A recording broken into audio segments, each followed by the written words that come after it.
to lives. Good, are you?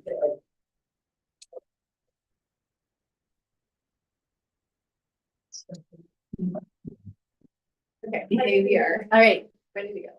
good morning. The meeting will come to order. It's 9:04 a.m. and Leanne will call the roll. Nick Gordon. Here. Jason Martin. Here. Elizabeth Donovan. Here. Nancy here. Kristen Sargent. Here. And Pam Scott. Here. Let the minutes show that a quorum is present. The agenda is before you. Is there a motion to adopt the agenda? I'll motion. I'll second. Great. All right, all those in favor of adopting the agenda, say aye. Aye. Aye. Great, the ayes have it. The agenda has been approved. First order of business is to review the minutes from the December 11th regular meeting. Did people get a chance to look at it? Yep. Any changes or things that you noticed? All right, so the question is on the approval of the December 11th meeting minutes. All those in favor say aye. Aye. Aye. All right, the ayes have it. The meeting minutes have been approved. Next up, our committee reports. Today we have governance only. And I received the updated training hours that have been completed from Ted, and it looks like Ms. Sargent, myself, and Ms. Scanlon, we've all completed our 5 hours of training, and Ms. Donahue informs me that she completed 2 hours. So that's where we're at right now. Nice. Moving on. Me and Nick are really slacking. It's like the peer pressure. Yeah. Zero. Public That's- yeah, shaming, yeah. yes, okay. Next order of business. Oh, and then we also, an update. Pam and I had the opportunity to go to a dinner a couple of Fridays ago with the PEC, to hear about PEC initiatives and meet and greet with the PED and the PEC. It was a lovely event. And so we learned, I think the big takeaway was the PEC really wants to have more direct contact with governing boards and not have everything go through the PED. And so we had the opportunity to meet all of the different elected officials and hear a little bit about their background and what has gotten them interested in the charter world. And I would say that Altura, like, people had very wonderful things to say about the school and the visits that they've had, and just, so that was really nice. Okay, next order of business is the financial report. Great. Yes, so we did meet our finance committee to go over the financials in detail this month. I'll just give you guys a brief overview. As throughout end of January, we received about 54% of our annual revenue, totaling just over 2.04 million of our $3.8 million budget. So we're right on target. On the expenditure side, we are spending across all funds, and it's approximately 2.02 million, with 1.6 million in the encumbrance. That roughly leaves about 1.32 million available. Again, spending trends are consistent with our projections, and it reflects our lease obligation, our transportation, utilities, staffing, and capital projects. The operational fund is showing a slight negative variance of about 61,000. Again, this is primarily due to the timing of the lease assistance allocation. So that entire rent cost is coming out of our operational fund for the time being. As far as our capital funds, including HB 33, SB 9, they do remain largely available to designate, but again, we are going to be using those specifically for facility and technology projects in the future. Now, as far as our cash position, it remains strong. We had just over 1.5 million in the bank at the end of January. We have no concerns regarding cash flow at this point in time. Overall, revenues are on pace and expenditures are within our expectations. We're in good financial condition. I can give you just an overview of each of the bars. There's over 6 of them for your approval this month. The first 2 are gonna be new award allocation. Bar number 10I is an increase to the GOB Library Fund in the amount of $5,827. This is a new award allocation. It can be used for anything for a library, so books, bookshelves. The next bar is gonna be bar number 11IV. This is an initial budget bar, and this is gonna be for our lease assistant award allocation. It's for a total of $219,464. Again, just our rent expense come from that. Now, the next bars I have for you are gonna be truing up our carryover based on our actuals from last year. The first is gonna be bar number 12I. This is an operational increase bar in the amount of $190,874. Funds are gonna be distributed across the budget to meet anticipated operational needs. Again, our overall carryover for the year end was $535,000. So if you remember last year, I was telling you we were gonna eat into some of the carryover. The great news is we actually increased our carryover by 7,000. Again, we're just continue to take a conservative approach to this. The next bar is gonna be bar number 13I, and this is an increase for your HB 33 funds in the amount of $33,404. It's all going towards fixed assets, so any equipment, furniture. Next is bar number 14I. This is an increase for your SB9 funds in the amount of $16,444. Again, it will be going towards fixed assets. And bar number 15I is an increase for your universal free lunch, the state funded portion. This is our carryover of about $1,494. It will go towards any food expenses for this year. And lastly is going to be bar number 16I. This is an increase to your SB9 state match cash fund in the amount of $14,496.12. The funds were again budgeted towards fixed assets. Again, just since we don't own our facility at this point, we are limited to what we can spend these capital funds on, so that's why it's primarily going towards equipment. If you have any questions, I can answer those following the financial ones. All right, great. So the question is on the approval of the 1, 2, 3, 4, 5, 6, 7 bars. All those in favor say aye. Aye. All right, the ayes have it. The 7 bars have been approved. And Leanne, I did review all the reconciliations for December.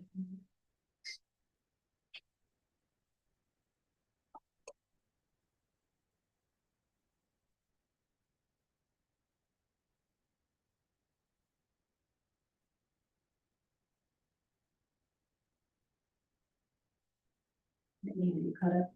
Yes. Okay. All right, the next vote is on the Altura Prep School Governing Board Audit Committee member. So we are audit committee for this fiscal year and next year. We have 1 more board member. That was our governing board member through this most recent audit. And then so we have Pam, and then we need another board member to join our parent representative, and then our foundation accountant, and Lisa and myself, and Ashley on the audit committee. So I don't know if you want I had talked briefly to Elizabeth. I think Elizabeth is willing to do it if nobody else is, because she's so new. And if there's somebody else who also needs to step in, just to be a member of the audit committee.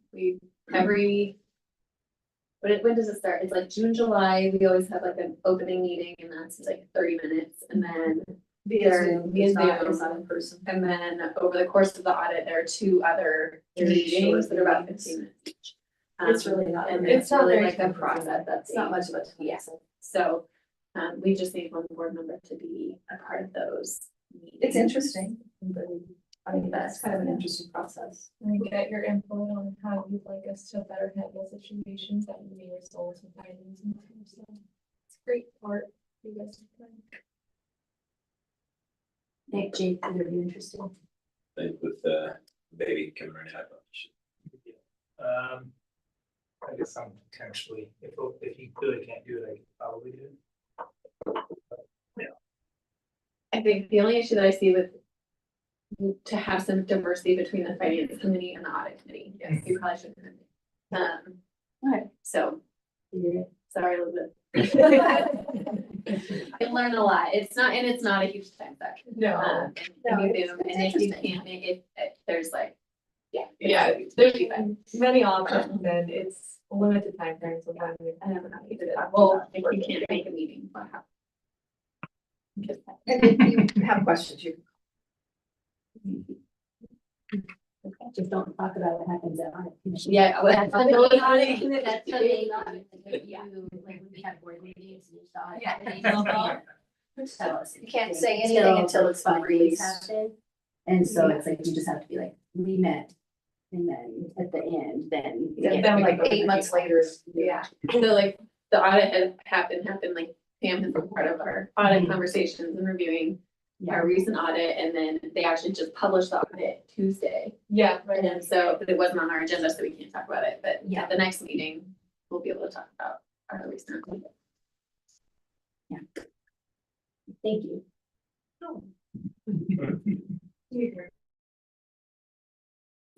Okay. Next up, we are going to discuss the Yeah. PEC, vote. oh, yeah, we do. Sorry about that. All right, so the question is on the approval of Elizabeth serving as the audit committee, the second audit committee member for this year. All those in favor? All those opposed say nay. All right, the ayes.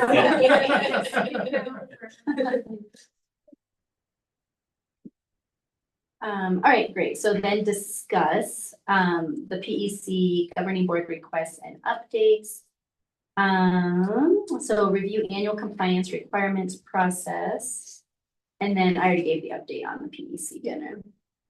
So at the last meeting in December, I had kind of previewed the compliance requirements that the PEC and PEB have put out that will start this coming school year. So by September, the board's gonna have to sign, or somebody, a representative of the board will sign an assurance saying that you all review these compliance requirements for the school. And so what I did between last meeting and this meeting was just create kind of just a spreadsheet of each requirement.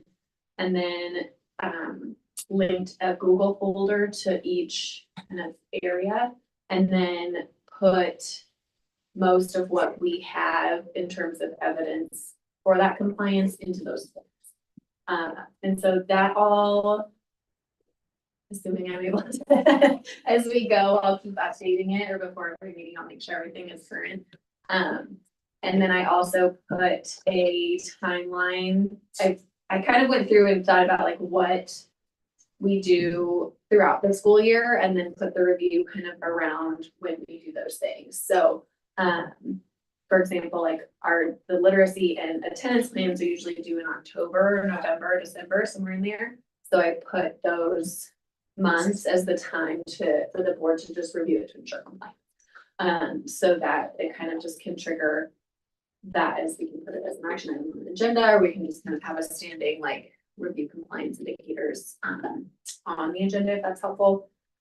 I don't have a preference, however we do it, but just so everybody knows that we'll make sure that all of the compliance evidence lives in that Google folder that everybody can. And you're saying in this Google folder, there's a calendar or like a. It's on the same sheet. So Okay. there's like in the folder Yeah. itself, there Mhm. should be just the same compliance Yeah, the document. Excel doc. And then in Yeah. the Excel doc is where the timeline is. Got it, okay. So I see it. So when we have we get our Thank you meeting for this. agenda, then you could put something on there with the link and then. Yeah. Okay, that is yeah, great. so we can do that. I will just use this as Yeah. like the guide. So for our August meeting, for example, we'll just put, review compliance requirement, compliance requirements, and then link the folder. Whichever ones. Yeah, we need to or look at, whatever we whatever's need. coming out. Mhm. time-wise. Yeah, that'd be Yeah. awesome. It's great, thank you. That's a lot of work, thank you. So hopefully it'll just like be it'll fall into just like the flow of creating the agenda, just the key things, so. That was the goal, I don't think there's nothing. And a lot of it won't change, right, unless we decide to like update a policy or there's a new statute that requires a policy update, like that's what will make this change, and then every year we'll just go through and see if there are any updates to the requirements from PED, PDC. But that's kind of how I thought. So the thing we did today will be on that list, the iOS thing. Is that the kind of thing? Yeah, it's Okay. like, I'm sure for 26, 27, Right, in it'll September, be, okay. yeah, we'll have to like Okay. make sure that that. Okay. But, yeah, so, and there's nothing, I don't think there was nothing in here that seemed weird to me. So I just kind of put all of what and we have it all already, so I just put what we have in. So you all can look at it.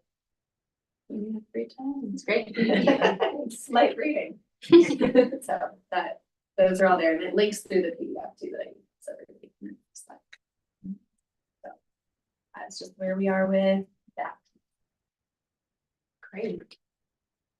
All right, next topic is the Equity Council report from the January meeting.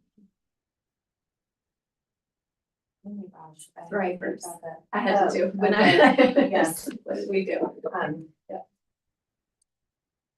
We debriefed the book Thrivers at our committee meeting, and we did a craft activity as a group, where we, took different quotes or things that resonated with us and put them on, these little Stanley water bottles, to help us remember what they are and, be able to reference the book. It was a fun activity, great discussions. Our next meeting will be focused on budget, which we may have to change the date of that meeting to correspond with, seems a little later this year than usual. So we might have to play that with that date so that you can come and speak to our equity council, so. Yeah. It was a good time, a good group, this is like Yeah. one of our strongest groups. Yeah, like very engaged, Yes. make connections between like big picture and. So, yes. All right, great. Next up is the co-director report. So we had, I'll start with, we had our charter school division site visit, January 12th. So we had a team of 3 on-site people and then a business manager interview were on Zoom. And it was very straightforward. All of the visitors, they were very complimentary. They visited classrooms and then put themselves around. They met with Christine and Pam. Leanne. It was Christine and Leanne, so thank you for coming to do that. They were very complimentary. It was like very straightforward. They basically like, if we didn't have to do this, we wouldn't be here. Because you guys are doing a great job, so it was really nice to hear that. And then they sent the requirements that they send their evaluation preliminarily, which has everything as more data needed. But there were no issues identified. Everything looks good on all of our desktop monitoring too. The business manager meeting went fine. So yeah, it was a very smooth process, which is good. Tim Beck, who's our commissioner for this area, came a week or 2 later.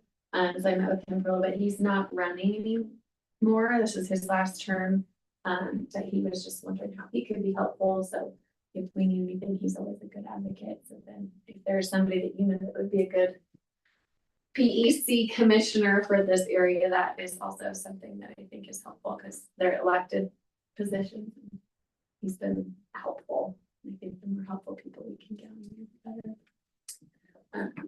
There are others, I think, BCFN and Scott and Ray that are working on that too, but so just a note. And then we have been working with Acton Financial Partners to create a 5 to 6 year financial model for the school based on enrollment, projecting out possible growth scenarios, possible facility scenarios, and so that's almost completed. And then we've been also continuing to work with Leah and Level Field on different facilities options. We don't have any movements. I didn't put a closed session on here because there's no really update on any current real estate situation where we were before. And our school data are interesting. So our enrollment is solid. We haven't gained or lost any students. We've been at 268 since October. So everything is very stable there. We have sent out our intent to return forms and registration forms for current families. Every single family has said that they're returning. So we know that there's usually a little bit of movement, and usually we kind of hear inklings of people moving, or we have not heard, at least I haven't heard anything. And so it's looking like we'll have a really strong rate of retention between school years this year to next year, which is awesome. Our lottery application is open. As of Monday, as of Tuesday, we had 309 applications. 181 of those are for kindergarten. And yeah, so, and that's, I mean, that, right, we're looking at a couple kids who might be doing kindergarten again, so there's really about 45 spots open. Really? So that's total spots open are 45. So which would be an admit rate currently of 25%. We have 20 kids who are either siblings or children of staff. So that takes our admit rate down to 16% for kindergarten. We'll have maybe 5 spots open in first grade. And as of right now, there are not any other spots in any other grade levels. Wow. So yeah, I mean, it's like a really good sign for the organization. It looks really good for, yeah. So, but it is like, you know, we've been giving, we've had 1 tour for prospective parents already. We had 100 people signed up. I don't think we had 100 people in the building. Maybe we had like 80. Yeah. It was a lot of people. So yeah, so that was, you know, and then at the end they were like, so what really are our chances? So yeah, so it is, that's enrollment. Our attendance, we had a hard time with attendance in January. We had the flu go through several classes and just like wiped out. Like, And not an excuse, but we're not alone. I mean, no, you're it's talking to all of everybody. my Yeah. friends, yeah. Yeah, it's everybody. So yeah, it was a struggle, and that actually showed in our data, where our January middle of year scores were not as strong as our December middle of year scores. You know, you have the break, and then you have half the kids are sniffling, trying to take their tests, and the other half are just not there. Yeah, January was a little bit of a rough month in terms of attendance. We had about 10 kids in January flag as chronically absent, which means that they missed 11 or more days of school. And so all of those. In January? By January, yeah. Just 1/3 of the month. So, and we do have a couple of kids who are like at 14 to 20% absence, which is not good. And so we've been working with those families and sending communication with them. So that is, we're hoping that February looks a little bit better. I think it should. But our attendance it just is something that we're constantly trying to remind families that, like, you pick this school for your child, they're going to get the benefit of the school if they're here. So that's something that we're, you know, kindergarten is always the lowest. We have our lowest is kindergarten at 89.8% attendance, and then first grade is at 80.7%. But then you have 4th grade and 5th grade are, you know, 96, 97%. So, which shout out those those grades for looking better. So that's attendance.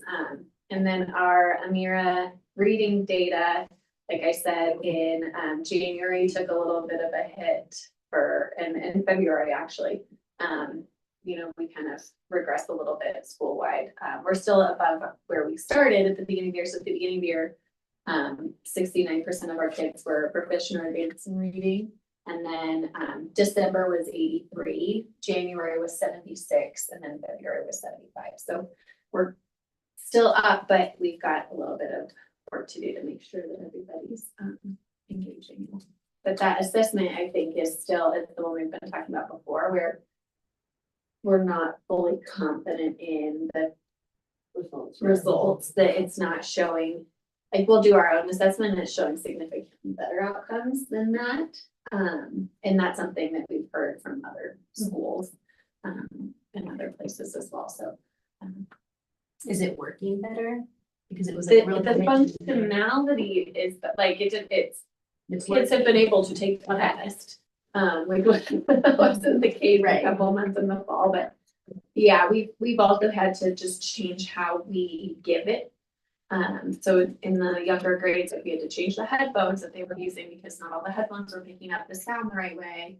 And then we've started to, in kinder first and second, pull the kids out, test them, and then send them back in small groups. So that, I think, has been better just in terms of test administration, but I don't know that the results are as accurate still as as they would be if they were doing different. And then math, the assessment didn't change in math, so it's, we're more confident in this course. So math, our beginning of year, August, 79% of our kids were proficient or advanced. December was 85, and then January and February were both 84. So we're pretty on track there, which is good. We will start prepping for our end of year summative assessment. NAMASA is happening after spring break in April. So we're on the later end of that test administration, but just before spring break seems very soon, and I don't know if they cover all the content before then. So we'll be on the tail end of that in April. So, and that'll be the big indicator of how our programs are looking. We have Kindness Day coming up tomorrow. So the kids are going to spend the days in their classes. They're going to read some books about hope and kindness and giving back, and we're going to donate blankets. So they're going to write a poem to go with the blankets to donate to the veterans. Those are for the in-house. Thank you. And then we're also doing fundraiser Drive, yeah. for Drive for Pets for Vets. And also we're doing compliments versus criticism, and learning how to take compliments, learning how to give compliments. They're having a compliment lunch tomorrow, and they've made compliments to have their lunch on top of, where kids all gave each other compliments. So we've been learning this past week how to give compliments, and they'll be doing some more with that tomorrow for their compliment lunch. And then they're going to be creating compliment boxes, almost a Little Valentine's. little Valentine's Right. shape. Valentine's Yeah, Day. it is, very focused on compliments, and not only learning how to accept them, but also learning how to give them, and a wrinkled heart activity, how words hurt if they're not used appropriately, and they'll be wrinkling a heart every time, something is said. There's like a script that they go through, and every time something nice isn't said, they have to wrinkle the heart, and then they try to straighten the heart, and they'll notice it can never straighten it all the way. So that can, how words can stick with you and stay with you. So yeah, lots of things that are fun tomorrow, but also with student purpose. And then our Oratorical Festival will be the 27th. So if you are interested in coming, you're welcome to come and see the kids, each class learns a song that's related to the civil rights movement, Martin Luther King Jr.'s message, and then students are going to work this week with tryouts, since we've had a long program last couple of years, so we're gonna have tryouts, and kids will make it into the final program, they'll do their tryouts next week, and then go to the oratorical festival, which will be oratorical. So they'll be reciting speeches, they have to do it from memory. Yeah. And then we have the science fair on the 6th. Let's see.